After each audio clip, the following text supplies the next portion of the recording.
Why do people in fitness, weight loss, and body transformation act as if they are going to war with their bodies? Why do they treat their bodies so badly? Call it names like beast and weak.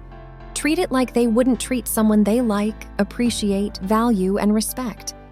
But then want it to cooperate with them and deliver great results. The truth is that everything we say or think about our bodies manifest into reality. So if you say negatively charged things like, "I'll never be as fit as that person," what's the point? I'll just quit anyway. I'll start eating healthy tomorrow so I can slack off today. I can't do this exercise, it's too hard. I'm too old to see any real progress. I worked out so I can eat whatever I want now. I'm too busy, I'll skip the gym today. You will find success very challenging to achieve. There are 2 experiments that you should think about whenever you find yourself going down this negativity rabbit hole. They are called The Message in the Water by Dr. Masaru Emoto and The Rice Experiment by a few different people. They both talk about the power and possibilities of positive thinking and talking.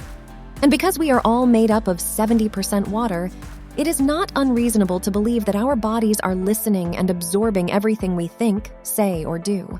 So treat your body like someone you like, appreciate, value, and respect.